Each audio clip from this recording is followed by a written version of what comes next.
नमस्कार दोस्तों, good morning दोस्तों, जय श्री कृष्णा। आप सभी का स्वागत दोस्तों आपके अपने चैनल दोस्तों मुकेश पंचुली पे आप सभी का स्वागत है। कैसे हो दोस्तों? आई होप दोस्तों सभी लोग अच्छे होंगे। Good morning Sushma, Naval good morning, Dhanpat good morning, Kajal, Sumit सबको वेरी वेरी गुड मॉर्निंग। कैसे हो दोस्तों? अमन गुड मॉर्निंग, सबको वेरी वेरी गुड मॉर्निंग। कैसे हो दोस्तों? आ जाइए।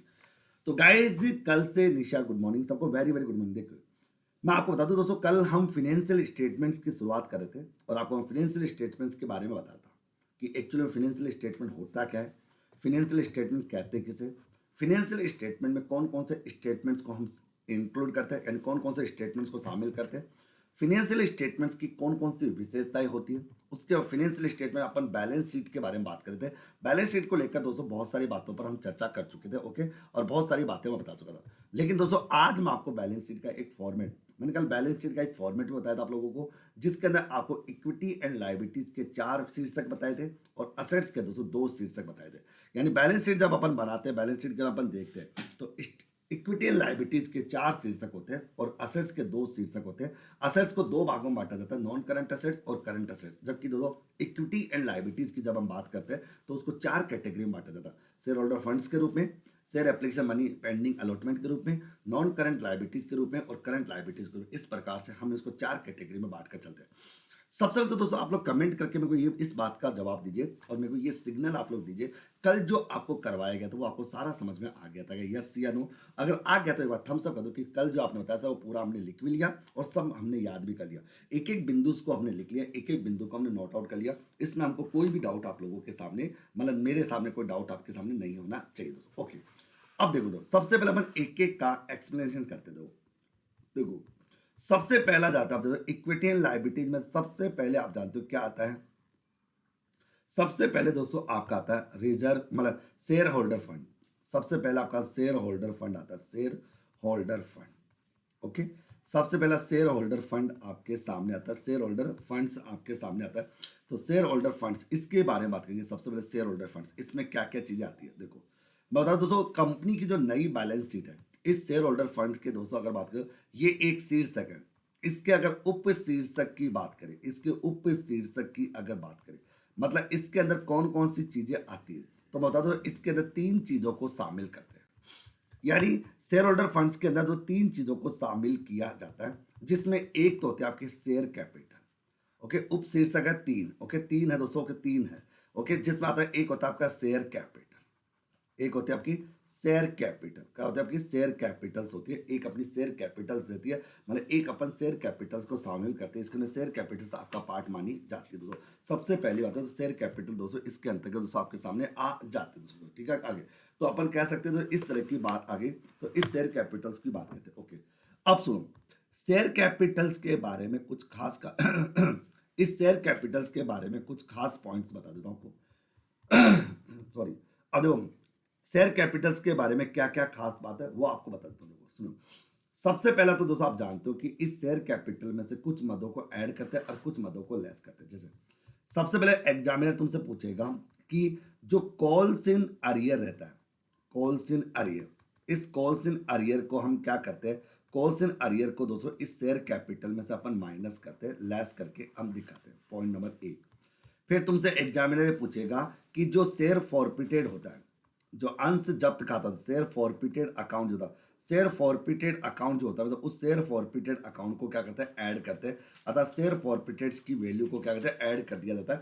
शेयर फॉरफिटेड अकाउंट की वैल्यू को ऐड कर दिया जाता है दोस्तों। ये बात आपको समझनी, ये 2 बातें आपसे पूछता है कि भाई बताइए कि नई बैलेंस शीट के आधार पर बकाया, बकाया पूंजी, बकाया राशि है। ओके, बकाया राशि को अपन दोस्तों कहते हैं ना चुकता अंश पूंजी में से घटाया जाता है और दोस्तों अंश जब्त खाते को दोस्तों अपन चुकता अंश पूंजी में ऐड किया जाता है। ये 2 बातें आपको याद रखनी। होने तो दोस्तों और भी बहुत सारी बातें होती है, लेकिन मैं आपको चाहूंगा वो बातें जो एग्जामिनर तुमसे पूछना चाहे, तो वो कॉल्स इन अरियर की पूछेगा तो आप कहते ना कि पेड अप कैपिटल में से घटाकर दिखाया जाता है और share forward paid up capital में ऐड करके दिखाया जाता है। ये बात आपको याद रखनी है। ये आपका होता है दोस्तों शेयर कैपिटल को लेकर।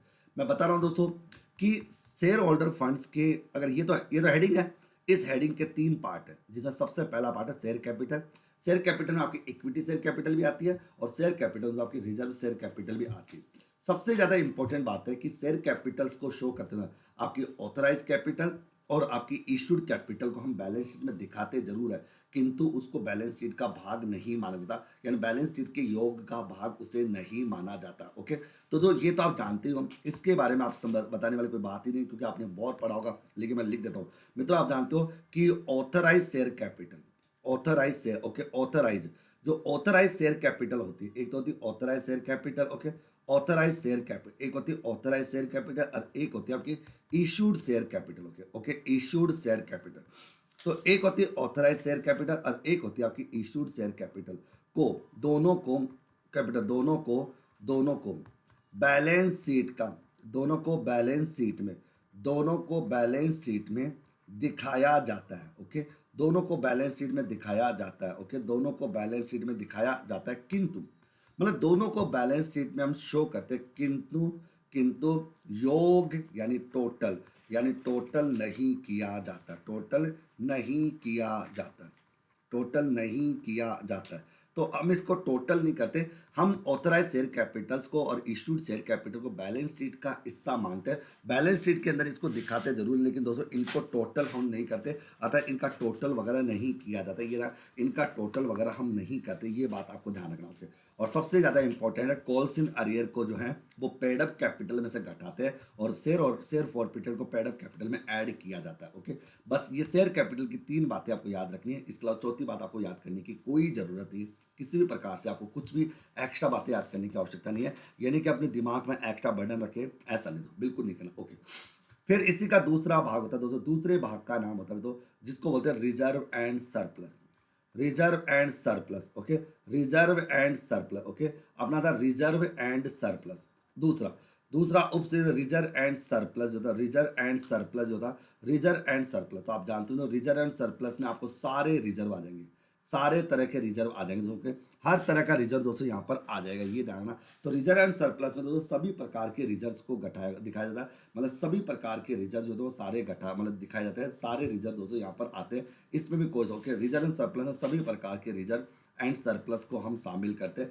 चाहे दोस्तों आपका वो कैपिटल रिजर्व हो, चाहे वो कैपिटल रिडम्पशन रिजर्व हो, चाहे सिक्योरिटी प्रीमियम रिजर्व हो, चाहे डिवेंचर रिडम्पशन रिजर्व हो, चाहे रीवैल्यूएशन रिजर्व हो, या कोई सा भी रिजर्व, हर प्रकार के रिजर्व्स को दोस्तों यहाँ पर दिखाया जाता है, हर प्रकार के रिजर्व्स को अपन यहाँ पे शो आउट करते हैं, इसमें दोस्तों आपको कोई भी टेंशन लेने की आवश्यकता बिल्कुल भी नहीं है। ओके, और तीसरा पार्ट होता है दोस्तों, जो आपको क्या होता है सुनिए, मैं नाम लिखा हूँ, उसका नाम है मनी, उसका नाम है money received, money received, okay, against, money received against, against share warrant, money receive against shares warrant, ये वारंट है, वारंट, तो money receive against share warrant ये होता है, यानी अंश वारंट के आधार पर, यानी अंश वारंट के बदले में प्राप्त राशि, कहने का मतलब अंश वारंट दोस्तों एक सार्वजनिक कंपनी के द्वारा जारी किया जाता है। कई बार तुमसे कोई पूछ ले भाई शेयर वारंट कौन जारी करता है, तो मेरे लाडलो आपको ये तो पता होना चाहिए कि शेयर वारंट जो था, शेयर वारंट्स जो था, ये होता है शेयर वारंट्स जो होता है,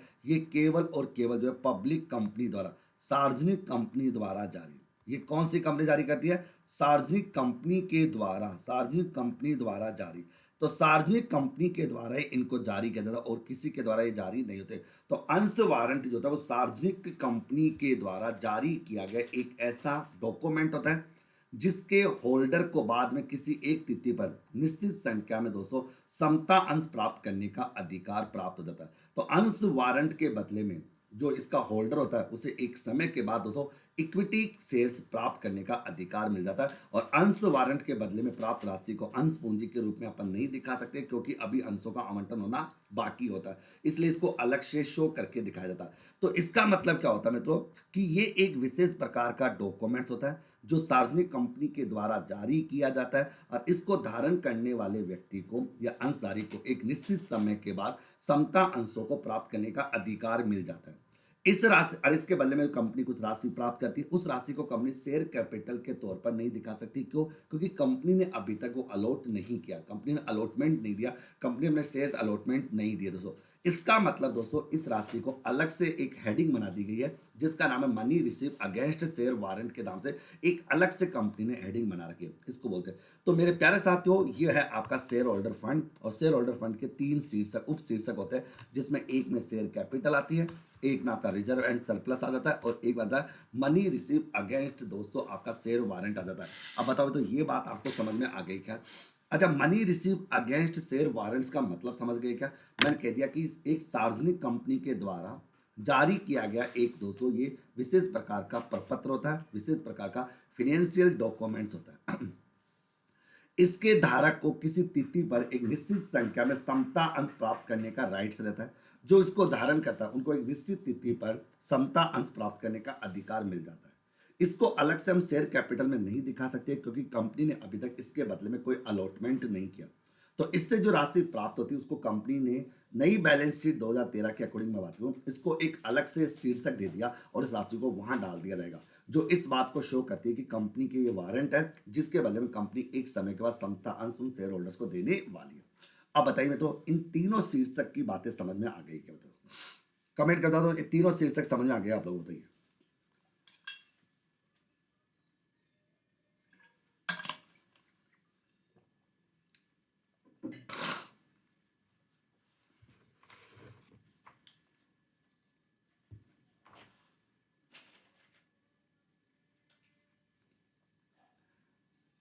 जल्दी बताओ कमेंट करके।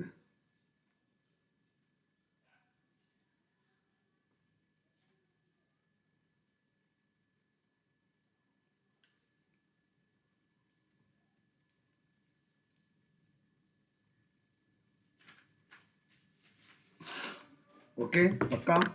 ओके, ये तो गया एक पार्ट, ये हो गया आपका एक पार्ट। ओके, अब चलते दूसरा पार्ट। लो दूसरा पार्ट। ओके, दूसरा पार्ट। ओके, अब देखिए, बहुत अच्छा। अब चलते हैं दूसरा पार्ट। फिर आप जानते हो मित्रों कि दूसरा इक्विटी एंड लायबिलिटीज का जो दूसरा शीर्षक है, सेकंड शीर्षक की बात है, उसका नाम है दोस्तों शेयर एप्लीकेशन। नाम क्या है? देखो, share application, share application, share application, share application money, share application money, share application money दोस्तों। अगर शेयर एप्लीकेशन मनी पेंडिंग दोस्तों, okay, share application money pending allotment, share application money okay pending allotment. अब देखो, ये company की दूसरा part, ये company का दूसरा पार्ट है, ये दूसरी हेडिंग है। इक्विटी एंड लायबिलिटीज की दोस्तों दूसरी हेडिंग है share application money pending allotment. ये चीज आपके सामने आ जाती है, दूसरी हेडिंग आपके सामने दोस्तों यहाँ पर आ जाती है आगे। अब सुनिए, share application money pending allotment. अब इसका मतलब क्या है? ये क्या कहना चाहते हैं? कई बार क्या होता है कि यदि किसी कंपनी के द्वारा अंशों पर आवेदन राशि को प्राप्त कर ली गई हो, किंतु बैलेंस शीट बनाने की तिथि तक अंशों का आवंटन अभी तक नहीं किया गया, तो इस राशि को इस शीर्षक के अंतर्गत दिखाया जाता है। दोस्तों, इसके अंदर मैं कुछ लाइन लिख दूं, मैंने कहा कि यदि, मैंने कहा दोस्तों यदि किसी कंपनी द्वारा, मैं कहा कि यदि किसी कंपनी, यदि किसी कंपनी द्वारा अंशों पर यदि किसी कंपनी द्वारा अंशों पर आवेदन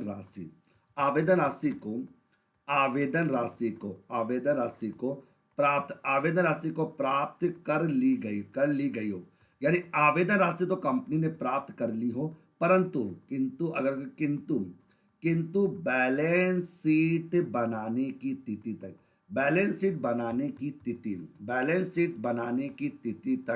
यानी बैलेंस शीट बनाने की तिथि तक अंशों का अंशों का आवंटन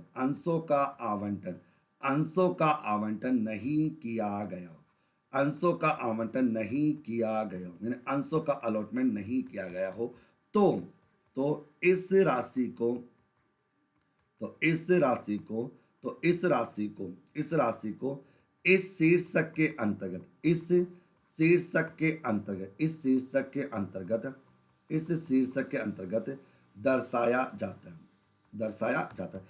शीर्षक के अंतर्गत दर्शाया जाता है। ओके, ये लो भाई।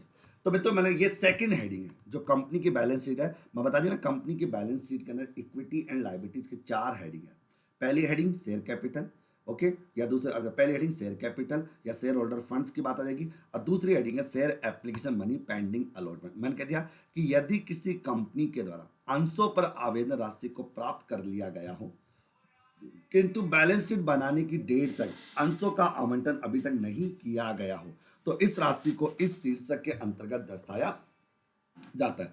समझ आएगी मेरी बात है कि अगर कोई कंपनी ने अंशों पर 200 एप्लीकेशन मनी तो प्राप्त कर ली, लेकिन जिस तारीख को बैलेंस शीट बन रही थी उस तारीख तक कंपनी ने अभी तक उन अंशों को अलॉट नहीं किया, यानी अलॉटमेंट की राशि अभी तक प्राप्त नहीं की, तो इसका मतलब जो राशि आवेदन पर कंपनी ने प्राप्त की है उस राशि को इस शीर्षक के अंतर्गत दिखाया जाएगा। क्यों? क्योंकि कंपनी ने अभी तक अलॉटमेंट की राशि प्राप्त नहीं की है। तो मेरी बात आई थिंक समझ आ गई कि यदि किसी कंपनी के द्वारा अंशों पर आवेदन राशि को प्राप्त कर लिया, यानी अंशों पर एप्लीकेशन तो कंपनी ने प्राप्त कर ली है, लेकिन जब बैलेंस शीट बनाने की बात आ रही तो बैलेंस शीट बनाने की तिथि को अंशों का अलॉटमेंट अभी तक नहीं किया गया है, तो इस राशि को इस शीर्षक के अंतर्गत दर्शाया था। तो इस राशि को इस शीर्षक के अंतर्गत अपन शो आउट करते हैं, ये राशि वहां पर चली जाती है। बताइए मित्रों, ये सेकंड हेडिंग समझ आएगा आप लोगों को। तो कंपनी अधिनियम 2013 धारा 129 अनुसूची नंबर 3 भाग 1 के आधार पर जो बैलेंस शीट बनती है उस balance sheet equity and liabilities के कितने शीर्षक थे? 4 शीर्षक थे।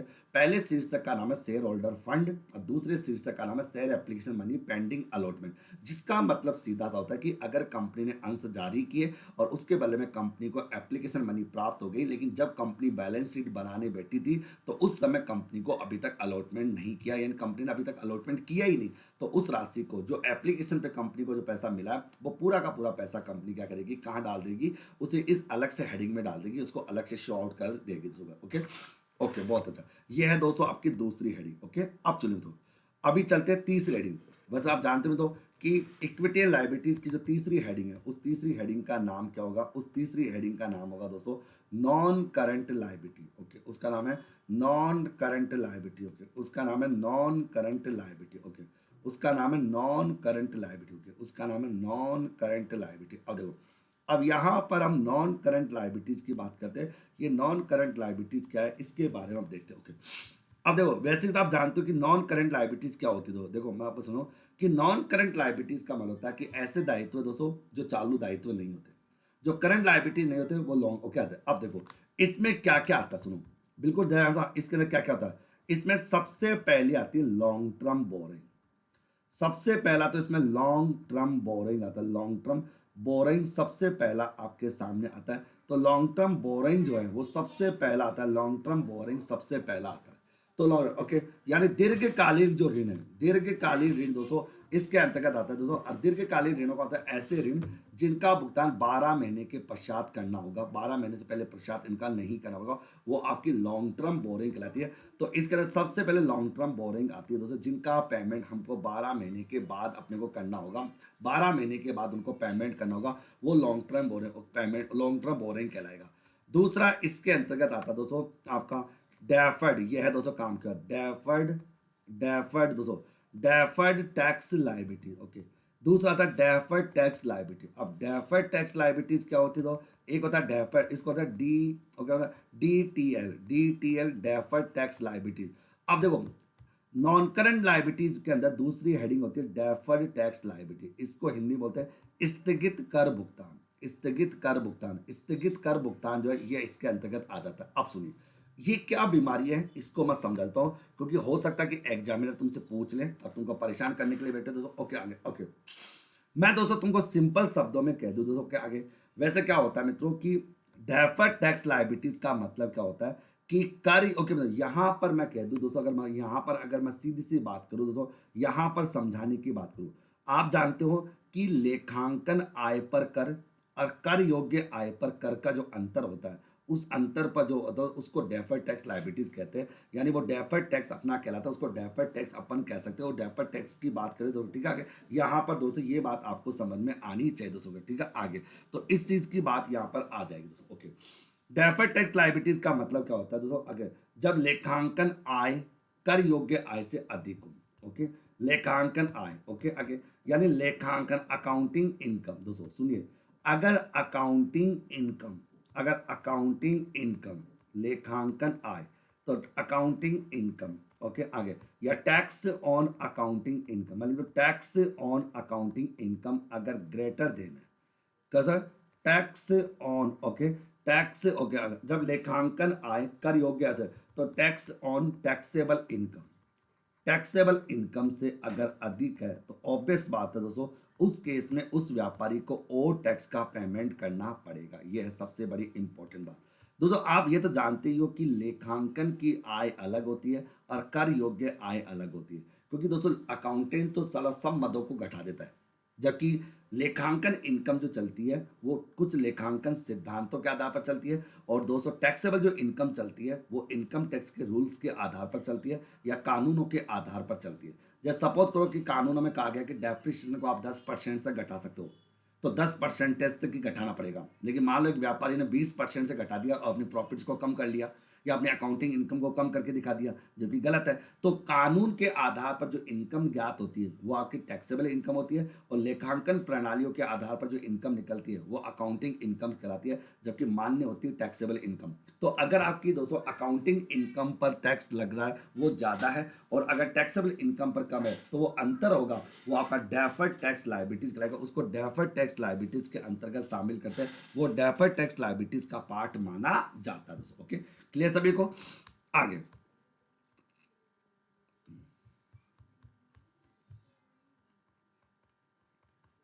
अगला, अगला होता है दोस्तों आपके सामने, अगला होता है इस जगह other, other long term liability. अब अदर कुछ अलग होती है, कुछ अदर होती है लॉन्ग टर्म लाइबिलिटी, ओके, जिसमें अदर दोस्तों आ जाएंगे, अदर लॉन्ग टर्म लाइबिलिटीज का पार्ट होगा, तो अदर लॉन्ग टर्म लाइबिलिटी इसके अंतर्गत आ जाएगी। ओके, और एक होता है इसमें दोस्तों आपका provision, okay, long term provision, जितने भी लॉन्ग टर्म प्रोविजन होते हैं वो इसके अंदर लॉन्ग टर्म, यानी व्यापार के जो भी लॉन्ग टर्म प्रोविजंस कुछ बनते हैं वो यहाँ पर आ जाएंगे। तो इस प्रकार से दोस्तों आप जानते हो कि नॉन करंट लाइबिलिटीज के अंतर्गत 4 चीजों को शामिल किया जाता है। ये ध्यान रखो, कई बार हालांकि इतना डिटेल में तुमसे कोई नहीं पूछने वाला, लेकिन मैं चाहता हूं कि मेरे बच्चों को कोई दिक्कत ना है। देखो इसका मतलब तुमसे पूछ ले कि बताइए कि नॉन करंट लाइबिलिटीज के उप शीर्षक कितने होते हैं। तो नई बैलेंस शीट के आधार पर नॉन करंट लाइबिलिटीज के उप शीर्षक कितने होते हैं? 4 उप शीर्षक होते हैं, 4। एक होता आपका लॉन्ग टर्म बोरोइंग का, एक होता डेफर्ड टैक्स लाइबिलिटीज का, एक होता अदर लॉन्ग टर्म लाइबिलिटीज का, और एक होता आपका लॉन्ग टर्म प्रोविजन का। मैं चाहूँ तो इनके अंदर भी बहुत कुछ लिखा सकता हूँ, लेकिन नहीं, मैं जो बताऊंगा बस उस पर फोकस करना है, न कम न ज्यादा। तो आपसे ये जरूर पूछा जा सकता है कि कंपनी की नई बैलेंस शीट के आधार पर नॉन करंट लायबिलिटीज के उप शीर्षकों को कितने भागों में बांटा गया है? तो 4 भागों में बांटा गया, जिनका सीक्वेंस आपको ऐसे याद रखना। सबसे पहले आपका लॉन्ग टर्म बोरिंग आता है, सेकंड नंबर पर डेफर्ड टैक्स लायबिलिटीज आती है, और उसके बाद अदर आता है, अदर लॉन्ग टर्म लायबिलिटीज आती है, और फिर आता है लॉन्ग टर्म प्रोविजन। जितने भी लॉन्ग टर्म प्रोविजन है वो सारे इसके अंतर्गत आ जाते हैं दोस्तों के। आप सुनिए तो, फिर आप जानते हो, समझते हो और क्लियर करते हो। चौथा हेडिंग आप जानते हो, इक्विटी एंड लायबिलिटीज की जो चौथी हेडिंग होती है वो होती है करंट लायबिलिटीज की। कौन सी होती है? करंट लायबिलिटीज की। अब करंट लायबिलिटीज क्या होती है दोस्तों, इसको बताने की तो आई थिंक दोस्तों मेरे को तो कोई जरूरत होगी नहीं, क्योंकि करंट लायबिलिटीज इतनी बार पढ़ लिए, इतनी बार पढ़ लिए कि इसके बारे में तो बताना का मतलब मुद्दा ही खत्म हो जाता है। करंट लायबिलिटीज के ऐसे दायित्व जिन्हें एक लेखांकन अवधि में नगद में परिवर्तित किया जा सकता, वो अपनी करंट लायबिलिटीज कहलाती है। तो इसमें बताने वाली कोई बात नहीं है, क्योंकि मैंने ऑलरेडी आपको बहुत कुछ बता रखे, बहुत कुछ समझा रखे। इसको बताकर दोस्तों मैं आपका और अपना समय दोनों का खराब नहीं करना चाहता, क्योंकि आप लोगों को इसको मेरे से ज़्यादा पता है कि आप लोग इसके बारे में सारी चीज़ जानते हो। तो इसमें बताने वाली कोई भी बात आप लोगों के सामने नहीं आती। ओके, बताइए दो। तो ये तो गया दोस्तों आपका पहला पार्ट, इक्विटी एंड लायबिलिटीज का। ये देखो, इक्विटी एंड लायबिलिटीज के 4 शीर्षक। शेयर होल्डर फंड, जिसके दोस्तों उप शीर्षक कितने हैं? 3 है। Okay, share application money pending allotment, समझा चुका। करंट नॉन करंट लायबिलिटीज के उप शीर्षक कितने हैं? 4। ओके, और एक होती है करंट लायबिलिटी दोस्तों, जो आपको मतलब करंट लायबिलिटीज के अंतर्गत सारी चीजें बता दी, करंट लायबिलिटी। ओके, तो बताइए इसका मतलब इक्विटी एंड लायबिलिटीज के बारे में जो जो बातें मैं बताना चाहता था, क्या क्या खास खास बातें थी, वो सारी बातें मैंने आपको शॉर्ट कर दी और आपको एक्सप्लेन करके बता दिया कि इक्विटी एंड लायबिलिटीज में किन किन चीज़ों को कंसिडर करते हैं और किन किन चीज़ों को कंसिडर वहाँ पर किया जाता है। ये सारी बातें दोस्तों आप लोगों को बता दिया, ये सारी चीज़ें आप लोगों के सामने यहाँ पर आ चुकी। क्लियर? सभी को क्लियर? अब सुनिए, अब बात करेंगे दोस्तों हम असेट्स को लेकर। दोस्तों असेट्स को लेकर बात करेंगे। देखो असेट्स, तो दोस्तों आप ये तो जानते ही हो कि कंपनी की नई बैलेंस शीट के आधार पर जब हम असेट्स की बात करते हैं, तो असेट्स को लेकर जब हम बात करते हैं, कंपनी की नई बैलेंस शीट के आधार पर जब हम असेट्स को लेकर बात करते हैं, ओके आगे, असेट्स को लेकर जब बात की जाती है तो ये ध्यान रखो, असेट्स के दो पार्ट होते हैं दोस्तों। कितने होते हैं? दो पार्ट होता है, असेट्स के दो पार्ट होते हैं दोस्तों। तो यहाँ पर असेट्स को दो कैटेगरी में बांटा जाता है दोस्तों। सबसे तो आप ये कमेंट करके कि आपको जो बताया दोस्तों ये बात आपको समझ आ गया।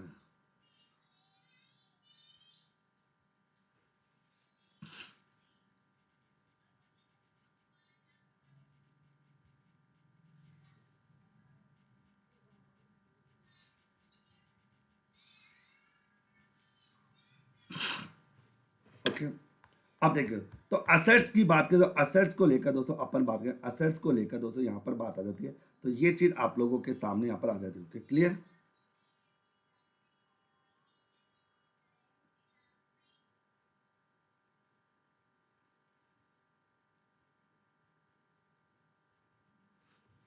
अब देखो इसमें क्या क्या सोच, देखो इसमें आता है दोस्तों, एक तो आती है आपकी non current assets. Non current assets आती है, एक तो नॉन करंट असेट्स आएगी, ओके, और एक आती है आपकी करंट असेट्स। अब करंट असेट्स क्या होती है इसको तो बताने की कोई जरूरत ही नहीं किसी को। भाई करंट असेट क्या होती है, ये क्या होती है, ये तो आपको बताने की आवश्यकता ही नहीं किसी को। ओके, अब देखो इसका मतलब ये तो सीधा सा, ओके, अगर बात करें आगे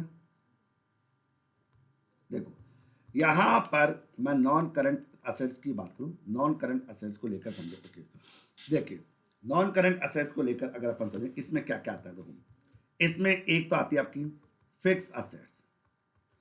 फिक्स असेट्स, अब फिक्स असेट क्या होती है मैं आपको पहले दिन समझा देगा कि फिक्स असेट क्या होती है, उसमें टेंजिबल फिक्स असेट क्या होती है और इंटेंजिबल फिक्स असेट क्या होती है, ये बातें मैं आपको बता चुका था। ओके, सेकंड नंबर पर दोस्तों आप देखोगे, सेकंड नंबर पर आ जाएगा non current investment. Non current investment, non current investment इसमें आता है, नॉन करंट इन्वेस्टमेंट इसके अंतर्गत आ जाएंगे। थर्ड नंबर की जब बात आप करोगे दोस्तों तो आ जाएगा थर्ड नंबर के, अच्छा थर्ड नंबर की जब बात आप करते हो तो इसके अंदर तो एक तो फिक्स असेट, फिक्स असेट के दो पार्ट आप जानते हो। फिर आता थर्ड नंबर आता है deferred tax asset, deferred tax assets. Okay, deferred tax asset या डेफर्ड टैक्स असेट। अब डेफर्ड टैक्स असेट्स क्या होती है ये तो आप समझ गए होंगे कि एक डेफर्ड टैक्स लायबिलिटीज होती है और एक डेफर्ड टैक्स असेट्स होता है। तो दोस्तों अब आपको तो असेट्स किसे कहते हैं, डेफर्ड टैक्स असेट का मतलब क्या होता है सुनिए, इसका सीधा सा मतलब होता है जब टैक्स ऑन अकाउंटिंग इनकम, अगर अकाउंटिंग इनकम पर लगा हुआ टैक्स अगर कम है, कम है दोस्तों किससे, टैक्स ऑन टैक्सेबल इनकम पर, टैक्स ऑन टैक्सेबल इनकम पर, तो उसे हम डेफर्ड टैक्स असेट कहेंगे। भाई अगर टैक्स ऑन अकाउंटिंग इनकम पर लगा, अगर अकाउंटिंग इनकम पर लगा हुआ टैक्स अगर कम है दोस्तों टैक्सेबल इनकम के टैक्स पर, तो उसे हम डेफर्ड टैक्स असेट्स कहेंगे, वो अपनी डेफर्ड टैक्स असेट्स कहलाएगी। और एक और होता है दोस्तों यहां पर मैं कह दूं एक बिंदु आपका, चौथा होता है दोस्तों आपका long term loans and, long term, एक होता है आपका long term loans, long term loans and advance, long term loans and advance भी इसके अंतर्गत आता है दोस्तों के। और एक होता है दोस्तों आप लोगों के सामने अदर, लास्ट होता है अदर नॉन करंट लाइबिलिटी, जो बची कुची होती है नॉन करंट लाइबिलिटी वो आपकी दोस्तों sorry other non current assets यहाँ पर आएगी, अदर नॉन करंट असेट दोस्तों यहाँ पर आ जाएगी दोस्तों। ओके, तो देखो काम की बात मैं पहले बता चुका कि आपसे ये पूछा जा सकता है कि नॉन करंट असेट्स के कितने होते हैं। तो नॉन करंट असेट्स के दोस्तों कंपनी की बैलेंस शीट के आधार पर उप शीर्षकों की संख्या कितनी होती है, 5 उप शीर्षक होते हैं, 5। वो पूछेगा कौन कौन सा है, एक अपना फिक्स असेट्स का होता है, एक आपका नॉन करंट इन्वेस्टमेंट का होता है, एक डेफर्ड टैक्स असेट्स का होता है, एक long term loans and advance का होता है और एक अदर करंट एसेट्स का होता है। यानी अदर करंट एसेट का शीर्षक दोस्तों यहाँ पर माना जाता है, अदर करंट एसेट्स को इसके अंतर्गत कंसीडर किया जाता है। ये बात आपको ध्यान में रखने की आवश्यकता यहाँ पर होनी चाहिए दोस्तों, ये बात आप लोगों के माइंड में अच्छे से शीर्षक आनी चाहिए दोस्तों। अब देखो मेरी बात को सुनना और समझना, जबकि करंट एसेट्स क्या होती है ये बताने की कोई जरूरत नहीं क्योंकि ऑलरेडी मैंने पढ़ा चुका दोस्तों। देखिए मित्रों मैं आपकी जो बात करूं, मैं आपको जो बता रहा हूं ना, आई होप दोस्तों आपके जीवन के किसी भी कालखंड में आपको इस तरह से सिस्टमेटिकल तरीके से ना तो कभी पढ़ा होगा ना पढ़ाने की किसी ने कोशिश की होगी। लेकिन दोस्तों क्या होता है कि हर चीज को पढ़ना, मैं चाहता हूं इनकी इतनी डिटेल लिखा सकता हूं जिसकी कोई लिमिट नहीं, पूरी पीएचडी करा दूं इनके ऊपर, लेकिन वो भी नहीं दूं। मैं आपको उतना ही बता के ले जाऊंगा जहां तक मेरे को पता है कि हाँ बच्चा यहाँ तक बर्दाश्त कर सकेगा और यहाँ तक उसको चीजें याद रहेगी और आरपीएससी की इतनी औकात हो यहीं तक पूछ पाएगी। ओके, तो यहां तक तो ये तो आपका बैलेंस शीट का एक्सप्लेनेशन, मैंने पूरी 200 बैलेंस शीट की दोनों साइड कौन कौन सी, equity and liabilities, equity and liabilities और असेट, इनको पूरी तरह से खोलकर मैंने बता दिया, पूरी तरह से आपको समझा दिया, जो जो मेरे को बातें बतानी थी वो सारी बातें मैंने बता दी। लेकिन दोस्तों अब इसके साथ साथ भी दोस्तों अगर मैं कहूँ ना कि कुछ ऐसे आइटम्स होते हैं जिनके बारे में आपको जानना सबसे ज्यादा जरूरी होता है। ओके, अगर आता है दोस्तों कुछ विशेष प्रकार की मदें, विशेष मदें, ओके, जिनके बारे में आपको पता होना चाहिए कौन से शीर्षक में जाती है और कैसे जाती है दोस्तों। ओके, विशेष मदें, तब जाके अपना टॉपिक होता है कंप्लीट, तब जाके अपन समझ पाते हैं कि हाँ वाकई में पढ़ा है और पढ़ने का मजा है। दोस्तों एक बात तो थम्स अप कर दीजिए, अब तक जो लिखा है वो सारा समझ में आ गया ना अच्छे से। अब जो विशेष प्रकार की मदों की बात करें तो सबसे पहली मद होती है अनक्लेम डिविडेंड। मान लो कोई अनक्लेम डिविडेंड की अमाउंट है, अनक्लेम डिविडेंड मतलब ऐसा डिविडेंड जिसके लिए अभी तक किसी ने मतलब क्लेम नहीं किया, मतलब ऐसा डिविडेंड जिसके लिए अभी तक किसी के द्वारा कोई क्लेम नहीं किया गया, उसको हम अनक्लेम डिविडेंड के अंतर्गत शामिल करते हैं। वो अपना अनक्लेम डिविडेंड अपना कहलाता है, उसको अनक्लेम डिविडेंड का पार्ट मानते हैं। ओके, अब बात आती है अनक्लेम डिविडेंड्स को किसके अंतर्गत दिखाते। देखो अनक्लेम डिविडेंड का शीर्षक तो क्या होता है और इसका उप शीर्षक क्या होता है, ये आपको जानने की कोशिश करनी। ओके, अनक्लेम डिविडेंड का जो शीर्षक होता है, शीर्षक वो तो होता है दोस्तों आपका करंट लायबिलिटी, ये करंट लायबिलिटीज का पार्ट माना जाता है। ओके, जबकि उप शीर्षक जो होता है तो वो क्या होता है अदर, या था अदर करंट लायबिलिटी, ये अदर करंट लायबिलिटीज में आता है, अदर करंट लायबिलिटीज का पार्ट माना जाता है। एक तो ये ध्यान, ओके, यानी अदर करंट लायबिलिटीज का पार्ट के अंतर्गत इसको शामिल हम करते हैं। ओके, एक तो ये ध्यान रखना क्योंकि बार बार प्रश्न पूछा जाता है इसका। एक होता है दोस्तों आपका सिक्योरिटी प्रीमियम।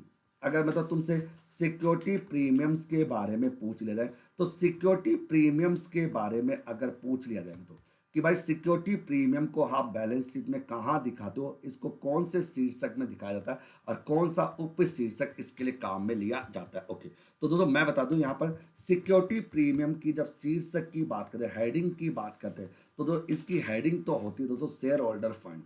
ये शेयर होल्डर फंड में जाता है, मतलब शेयर होल्डर फंड का पार्ट, शेयर होल्डर फंड का पार्ट है, शेयर होल्डर फंड का पार्ट होता है। और शेयर होल्डर फंड्स के अंतर्गत जो इसका उप शीर्षक जो होता है, इसका उप शीर्षक जो होता है वो आप समझ गए होंगे कौन सा, रिजर्व एंड सरप्लस होता है। Reserve and, okay, reserve and surplus होता है, रिजर्व एंड इसको सरप्लस के अंतर्गत हम दिखाते हैं, रिजर्व एंड सरप्लस के अंतर्गत इसको दिखाया जाता है।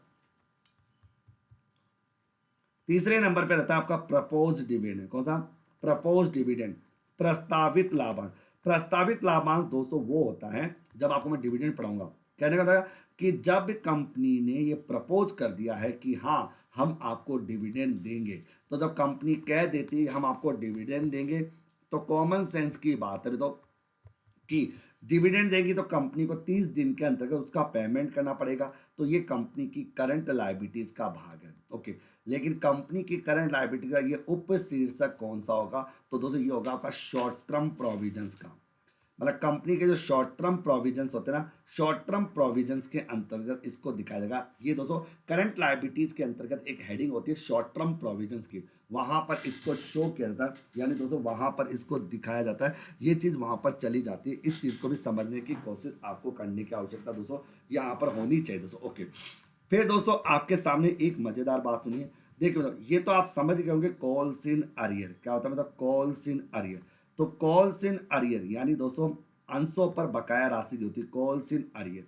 अब कॉल्स इन अरियर के बारे में मैं आपको क्लियर कर दूं, कॉल्स इन अरियर को लेकर तो आप जानते हो कि कॉल्स इन अरियर की बात आती है तो कॉल्स इन अरियर का जो शीर्षक होता है भाई, कॉल्स इन अरियर की जो शीर्षक है तो कॉल्स इन अरियर को हम दिखाते हैं शेयर होल्डर फंड में। कहाँ दिखाते हैं, शेयर होल्डर फंड में। ये आता है दोस्तों आपका शेयर होल्डर फंड में आता है, लेकिन जब इसके उप शीर्षक की बात आती है, इसके उप शीर्षक को लेकर हम बात करें तो इसका उप शीर्षक होता है दोस्तों, ओके, तो इसको अपन कहते हैं पेड अप कैपिटल में से माइनस, पेड अप कैपिटल में से माइनस, पेड अप कैपिटल में से लेस, इसको पेड अप कैपिटल में से लेस करके दिखाया जाता है, यानी कॉल्स इन अरियर को पेड अप कैपिटल में से घटाकर दिखाया जाता है। ओके, पहले बता दो, अब देखो मैं बताऊं आपको, अनक्लेम डिविडेंड सभी को समझ में आ गया होगा अच्छे से, सिक्योरिटी प्रीमियम सभी को अच्छे से समझ में आ गया होगा, प्रपोज डिविडेंड सबको अच्छे से समझ आ गया होगा, और एक होता है आपका कॉल्स इन अरियर, ये भी आपको अच्छे से समझ आ गया। तो फिर बच्चों के मन में एक डाउट रहता है, सर कॉल्स इन अरियर तो आपने बता दिया, लेकिन आपने अभी तक call in advance, calls in advance के बारे में बताया कि कंपनी की जो नई बैलेंस शीट होती है उसमें कॉल्स इन एडवांस को कहाँ दिखाया जाता है, ये आपने नहीं बताया कि भाई साहब कॉल्स इन एडवांस को कहाँ दिखाया जाता है, यानी कॉल्स इन एडवांस को दोस्तों यहाँ पर कहाँ दिखाया जाता है, ये चीज़ आपने अभी तक नहीं बताई। कॉल्स इन एडवांस के बारे में आपको नहीं पता। ओके, तो दोस्तों अगर मैं कह दूँ कि कॉल्स इन एडवांस का जो शीर्षक होता है, भाई कॉल्स इन एडवांस का जो शीर्षक होता है तो वो होता है आपका करंट लाइबिलिटी, इसको हम करंट लाइबिलिटीज के अंतर्गत दिखाते हैं दोस्तों। और इसका जो उप शीर्षक होता है तो ओके, वो उप शीर्षक कौन सा होता है तो कॉल्स इन एडवांस का उप शीर्षक होता है अदर करंट लाइबिलिटी। इसको हम अदर करंट लाइबिलिटीज के अंदर, इसको अदर करंट लाइबिलिटीज के अंतर्गत दोस्तों दिखाया जाता है, यानी ये अदर करंट लाइबिलिटीज का पार्ट इसे माना जाता है। इसको अदर करंट लाइबिलिटीज अकॉर्डिंग हम शो करते हैं, ये अदर करंट लाइबिलिटीज का पार्ट माना जाता है दोस्तों के। यहाँ तक क्लियर। अब बताओ मैं तो वैसे तो बताऊं क्या, और भी बहुत सारी मदद होती है, लेकिन मैं देखता हूँ ना कि एग्जामिनर बार बार बार इन्हीं के साथ बच्चों के साथ खेलता रहता है और बच्चों को इन्हीं के साथ परेशान करता रहता है। जैसे आपकी प्रोविजन फॉर टैक्स है, तो प्रोविजन फॉर टैक्स आप जानते हो तो क्या होता है, वो करंट लायबिलिटीज होता है और शॉर्ट टर्म प्रोविजंस के अंतर्गत उसको शामिल करते हैं। भाई प्रोविजन फॉर टैक्स, मैं यहाँ पर प्रपोज डिविडेंड के साथ साथ एक पॉइंट लिख दूँ और प्रोविजन फॉर टैक्स है, तो आप समझा कि प्रोविजन फॉर टैक्स जो होता है वो अपनी करंट लायबिलिटीज का पार्ट होता है और उसको करंट लायबिलिटीज के अकॉर्डिंग हम इसको शॉर्ट टर्म प्रोविजंस के अकॉर्डिंग शामिल करते हैं, अतः उसको शॉर्ट टर्म प्रोविजंस का पार्ट उसे माना जाता है। वो शॉर्ट टर्म प्रोविजंस के अकॉर्डिंग शामिल किया जाता है, उसको शॉर्ट टर्म प्रोविजंस के अंतर्गत हम शामिल करते हैं। ये बात आपको जानने की कोशिश करनी, इस बात को आपको समझने का पूरा प्रयास दोस्तों वहां पर करना है। इस बात को लेकर दोस्तों आपको वहां पर सारी जानकारी होना बहुत ज़्यादा जरूरी माना जाता है। अब बताइए दोस्तों, यहाँ तक की सारी बातें समझ में आ गई क्या, यस या नो? यहाँ तक की सारी बातें आप लोगों को अच्छे से समझ में आ गई क्या, यस या नो? तो यहाँ तक बताइए, बताइए।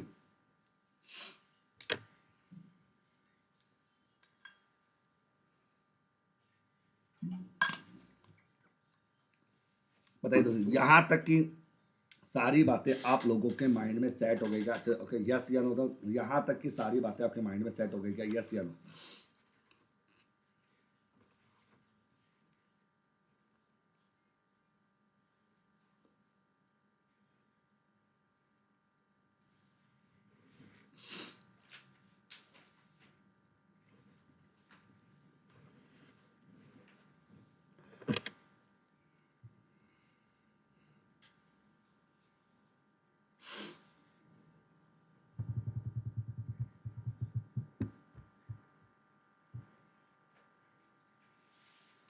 ओके ओके, अब देखिए, अब मैं यहाँ पर आपको समझाता हूँ, ये चीज़ क्लियर।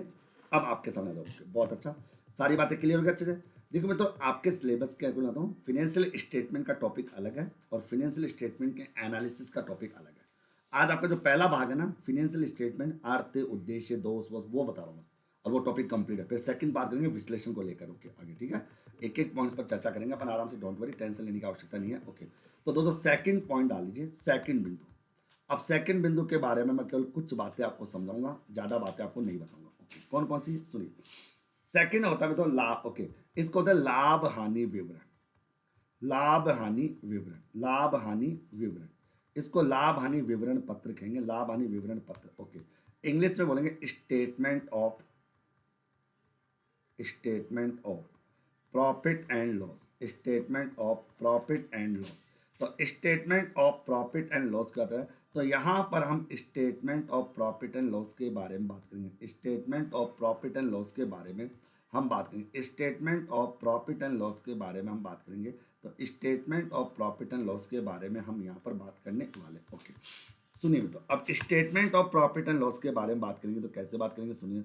यहाँ पर हम statement of profit and loss के बारे में क्या बात करेंगे। ओके, सबसे पहली बात, इसके बारे में दो बातें खास कर हैं, जिसमें पहली बात होती है कि लाभ हानि विवरण, लाभ हानि विवरण पत्र, लाभ हानि विवरण पत्र, लाभ हानि विवरण पत्र, कंपनी अधिनियम, कंपनी अधिनियम कौन सा में, तो 2013, कंपनी अधिनियम 2013 की धारा 129, धारा 129, अनुसूची 3, अनुसूची 3, अनुसूची 3 के भाग 2 के आधार पर, भाग 2 के आधार पर, भाग 2 के आधार पर बनाया जाता है, भाग 2 के आधार पर बनाया जाता है, भाग 2 के आधार पर बनाया जाता है, यानी धारा 129 अनुसूची नंबर 3 के भाग नंबर 2 के आधार पर ये बनाया जाता है। ओके, तो लाभ हानि विवरण पत्र, लाभ हानि विवरण पत्र जो कंपनी अधिनियम 2013 की धारा 129 की अनुसूची नंबर 3, अनुसूची नंबर 3 के भाग 2 के आधार पर बनाया जाता है। पहली बात तो ये। चलिए मित्रों दूसरी बात देखिए, दूसरी क्या बात है। दूसरी बात ये है मित्रों, ओके, पहली बात आपको समझेंगे, दूसरी बात क्या है। दूसरी बात ये मित्रों, ओके, लाभ हानि विवरण पत्र, लाभ हानि विवरण पत्र। बताइए मित्रों ये हॉरिजॉन्टल होता है या वर्टिकल होता है। लाभ हानि विवरण पत्र दोस्तों उद्गर्ग, उत्गर्ग या प्रतिवेदन, प्रतिवेदन, प्रतिवेदन, ओके वेद, ओके आगे प्रतिवेदन यानी वर्टिकल, वर्टिकल प्रारूप में बनाया जाता है, वर्टिकल प्रारूप में बनाया जाता है। यानी इसको हम वर्टिकल प्रारूप में बनाएंगे, अकाउंट्स के फॉर्मेट में ये नहीं बनेगा। और तीसरी सबसे खास इंपॉर्टेंट बात है कि लाभ हानि विवरण बनाने का मेन उद्देश्य क्या होता है, लाभ हानि विवरण पत्र क्यों बनाया जाता है। ये सबसे बड़ी बात है कि लाभ हानि विवरण पत्र हम क्यों बनाते हैं, लाभ हानि विवरण पत्र बनाने के पीछे क्या उद्देश्य आपके होते हैं। सुनिए तो मैं कह दूं दोस्तों यहाँ पर लाभ हानि विवरण पत्र बनाने के उद्देश्यों की बात करें तो अपन कहते हैं लाभ हानि विवरण पत्र, ओके, लाभ हानि विवरण पत्र, लाभ हानि विवरण पत्र, ओके, एक एक निश्चित समय अवधि, एक निश्चित समय अवधि, एक निश्चित समय अवधि, ओके, एक निश्चित समय अवधि के लिए, एक निश्चित समय अवधि के लिए व्यापार में, व्यापार में, व्यापार में होने वाले, व्यापार में होने वाले, व्यापार में होने वाले लाभ हानि को, लाभ हानि को, लाभ हानि को दर्शाने हेतु, लाभ हानि को दर्शाने हेतु, लाभ हानि को दर्शाने हेतु बनाया जाता है, लाभ हानि को दर्शाने हेतु बनाया जाता है। ओके, तो अपन कहते हैं शुद्ध लाभ हानि को दर्शा, और वो भी एक निश्चित समय अवधि के लिए। तभी तो दोस्तों अपन कहते हैं ना कि लाभ हानि विवरण के नीचे दोस्तों for the year ending, for the year ending शब्द का प्रयोग किया जाता है। तो अपन कहते हैं लाभ हानि विवरण पत्र के साथ, लाभ हानि विवरण पत्र, ओके, लाभ हानि विवरण पत्र के साथ, लाभ हानि विवरण पत्र के साथ for the year, for the year, okay, for the year ending, for the year ending शब्द का, शब्द का प्रयोग किया जाता है, शब्द का प्रयोग किया जाता है, शब्द का प्रयोग किया जाता है, फॉर द ईयर एंडिंग शब्द का प्रयोग किया जाता है, जिसका मतलब होता है कि एक निश्चित समय अवधि के लिए व्यापार में कितना शुद्ध लाभ या कितनी शुद्ध हानि हुई, इस बात का एनालिसिस करने के लिए दोस्तों लाभ हानि विवरण पत्र बनाया जाता है। अतः लाभ हानि विवरण पत्र का काम वहां पर किया जाता है। ये बात आप लोगों को समझ में आनी चाहिए, इस तरह की बात आप लोगों के माइंड में अच्छे से क्लियर रूप से समझ में आ जानी चाहिए दोस्तों। क्लियर, तो बताइए तो यहाँ पर दोस्तों आपको मैं कह दूं तो बताइए तो यहाँ तक की सारी बातें आपको समझ में आ गई क्या, यस या नो। तो यहाँ पर सारी बातें आप लोगों के माइंड में समझ में आ गई अच्छे से तो बताइए तो यहाँ तक की सारी बातें क्लियर हो गई। तो मित्रों मैंने क्या चार बातें आपको समझनी, चार बातें आपको समझनी है। कौन कौन सी बातें, एक तो ये समझना कि लाभ हानि विवरण पत्र कंपनी अधिनियम 2013 की धारा 129 की अनुसूची नंबर 3 के भाग 2 के आधार पर बनाया जाता है। लाभ हानि विवरण जो होता है तो वो ऊर्ध्वगत या प्रतिवेदन प्रारूप में बनाया जाता है, अर्थात दोस्तों इसको हम वर्टिकल फॉर्मेट में तैयार करते हैं दोस्तों के। लाभ हानि विवरण पत्र जो होता है तो वो एक निश्चित समय अवधि के लिए व्यापार में होने वाले लाभ हानि को दर्शाने के लिए बनाया जाता है। और लाभ हानि विवरण पत्र जो होता है उसके साथ हमेशा फॉर द ईयर एंडिंग शब्द का, यानी फॉर द ईयर एंडिंग शब्द का प्रयोग वहां पर किया जाता है, फॉर द ईयर एंडिंग शब्द का प्रयोग वहां पर किया जाता है, अर्थात फॉर द ईयर एंडिंग शब्द का प्रयोग दोस्तों वहां पर किया जाता है। अब बताइए तो मेरी बात समझ में आ गई क्या, यस या नो। दोस्तों ये बात चारों आपने लिख ली। लाभ हानि विवरण पत्र कंपनी अधिनियम 2013 की धारा 129 की अनुसूची नंबर 3 के भाग 2 के आधार पर बनाया जाता है। लाभ हानि विवरण पत्र वर्टिकल फॉर्मेट में बनाया जाएगा। लाभ हानि विवरण पत्र एक निश्चित समय अवधि के लिए व्यापार में होने वाले शुद्ध लाभ हानि को दर्शाने का काम करता है। और लाभ हानि विवरण पत्र के साथ फॉर द ईयर एंडिंग शब्द का प्रयोग किया जाता है। ओके, बस दोस्तों ये आपका टॉपिक कंप्लीट है। देखो मित्रों ये टॉपिक आपका एक कंप्लीट है, मतलब फिनेंशियल स्टेटमेंट का एक भाग कंप्लीट है।